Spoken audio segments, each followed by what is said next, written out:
Well, thanks for sticking around. It's Inside the Trenches. I'm your host, Marlon Favorite. Had the homie Mario Jerez stick around. Y'all be sure to follow Mario on X at Mario underscore E underscore Jerez. Mario will keep you up to speed with NBA basketball. We're focused on the Pels. You know, this is our market. But right now, we're talking Saints, OTAs. They're back at it. Organized team activities for those who want to know why everybody keeps saying OTAs. This is an opportunity for teams to get with their new players on the draft picks on the team, getting the first spin at it. You got some veterans. They got to get back into shape. It's a new system. It's new coaches on the staff, new offense being ran. So that's important. Mario, I want to stick there to that offense, and I want to take a closer look at the quarterbacks. Now that OTAs are back, Jake Haener, he's the second string quarterback behind Derek Carr. You still have Nathan Peterman at practice. You have Spencer Rattler, who was third. And just breaking down the quarterbacks day, Derek Carr was 7 for 8, 3 of 4 in sevens. Jake Haener was 7 of 8, 3 of 4 in sevens, and Spencer Rattler was 4 and 8, 1 of 4s in sevens. One of the big plays of the day was the connection between Jake Haener and A.T. Perry. So you're starting to see some chemistry develop. What's your thoughts of the quarterback room? It looks better than it did about a month ago when I thought there was a chance Peterman might take actual snaps.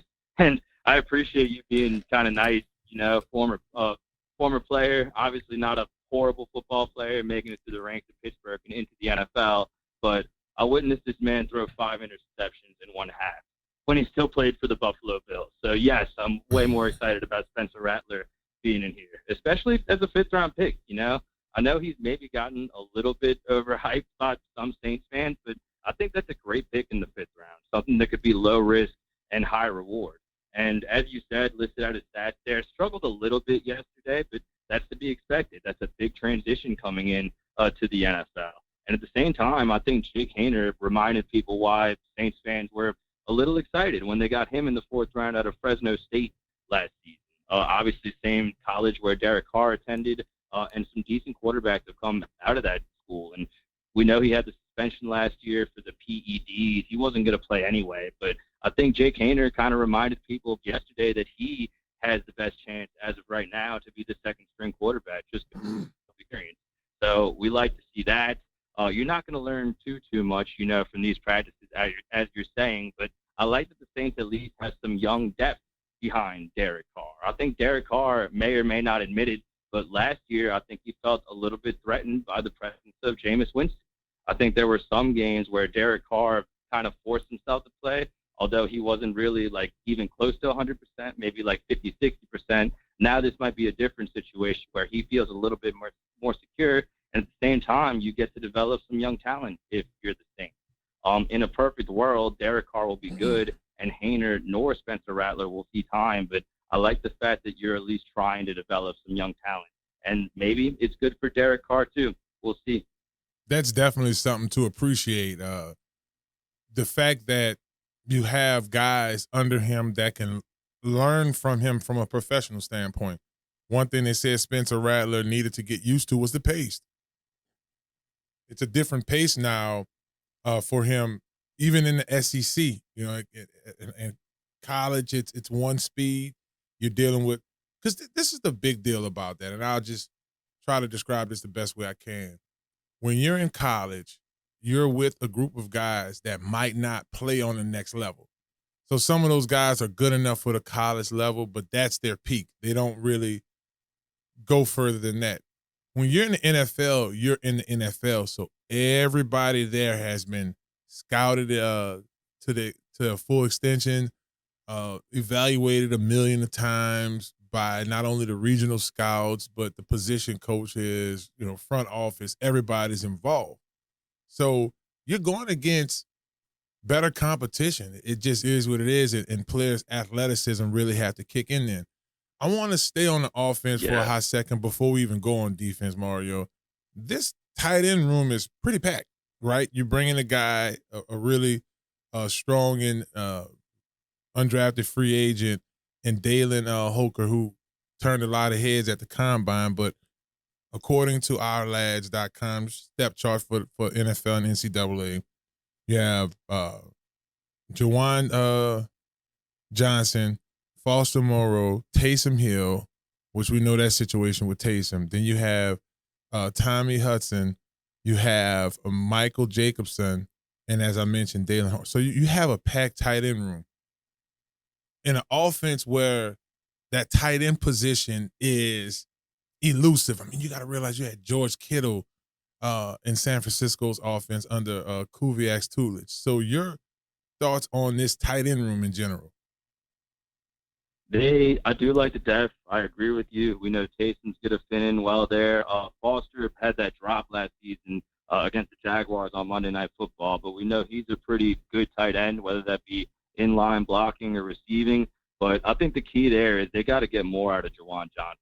This is a player who had really high expectations coming into last year. If anything, just in fantasy football, they thought, with his size, with his speed, he could be a matchup problem. But we were talking about Pete Carmichael and the offensive staff last year. There were so many problems with that offense and with personnel that Juwan Johnson, it was tough to kind of feature him and get him going. I do think he has that talent. I do think he could be that same mold of tight end, like a receiving threat that you were just talking about. But they got to do a much better job of scheming him open. One thing that a lot of people mentioned at the OTA the other day was just the fact that the Saints were using more motion. And that's not a big deal in a vacuum, but you didn't see that at this time last year with Pete Carmichael. And you didn't see it to start the season, and the Saints became very predictable. So I think that Juwan Johnson, if this offense improves, if they're more in sync, can be a weapon. Like I said, if anything, just in fantasy football. But I think that's the key guy right there. And they really, really underachieved him last season. Hopefully we see some bigger numbers out of 83 this year. No, that's huge. And look, if y'all just joining us here, it's Inside the Trenches with your boy Marlon Big Favorite. Remember, y'all can check us out weekly. We come on here 6 to 8, Monday through Friday. We have a great time. We have wonderful guests like Mario on this show. You might catch a Cam Jordan sliding through here. We just really like to get our listeners a good listen. Got to go on my side of the ball, Mario. I just got to do it, baby. Defensively, during the 7-on-7s, they went through a couple of the guys that are basically your starters. Now, of course, Marshawn wasn't there, so you had Alante Taylor, you had Parsons Adebo, who's a really interesting story when you look at how they're going to figure this out with that cornerback room in terms of payment next season, right? Jonathan Abram was back there along with Tyrann Mathieu. The fans and, well, the media, should I say, had an opportunity to take a look at Willie Gay Jr. Being that Saints is all defense and how that's rolling. And then you have DeMario Davis and Pete Warner. When you look at how this back seven is shaping up, what are your thoughts with the Saints DBs and linebackers? I think Willie Gay potentially a big acquisition. And even though he's new, based on what people that were at the practice said, the Saints were counting on him a lot in coverage, in base packages, and in other packages.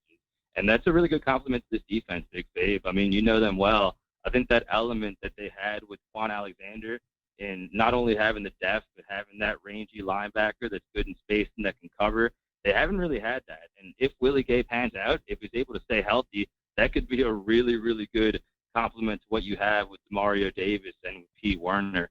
And along the defensive line, I'm kind of excited to see some of these younger players. Brian Breesy did some great things as a rookie. I think he's going to take a big jump as a second-year player. And Carl Granderson as well. Towards the end of the year, he chilled out a little bit, but he came out guns blazing to start the season. And obviously you get another year out of Cam Jordan. And Cam, the numbers weren't really there last year, but I think a lot of that had to do with some injuries and the timing of the injuries. Maybe you're not going to get like 2017 Cam Jordan, but I'm definitely expecting more than 3.5 sacks this season. So don't get it twisted. The Saints have a lot of problems. People don't feel good about Dennis Allen. We were just talking about the offensive line, but this defense is still a really quality defense. And we'll see what happens with Marshawn Lattimore, like we were just talking about. But, man, how can you not feel great about the 4D the Saints have at cornerback with Lattimore, Alante Taylor, Paulson Adebo, and now Kool-Aid McKinstry. By the way, Big Fave, I looked it up. Kool-Aid in Spanish is Kool-Aid. So that's not going to be very hard for me while I'm calling the games. But this defense is still really good. We can talk about Dennis Allen, the head coach, not being what Saints fans want him to be, but Dennis Allen coaching defense and the personnel the Saints are going to put out there this season, I still think it's going to be really good. Well, Coach, I can tell you this. Winning cures all. You come out here blazing fire, 7-0. The way Saints fans feel about you right now will certainly change. He's Mario Jerez. Y'all be sure to check my boy out on X at Mario_E_Jerez. He'll keep you in the loop. We got to, like me and Mario was talking about going to OTAs next week and just really getting y'all some more in-depth insight on the New Orleans Saints. Hey, y'all don't go anywhere. Stick around. You'll catch more here on Inside the Trenches on ESPN New Orleans, 100.3 FM. Hello, somebody. Go ahead and move your body.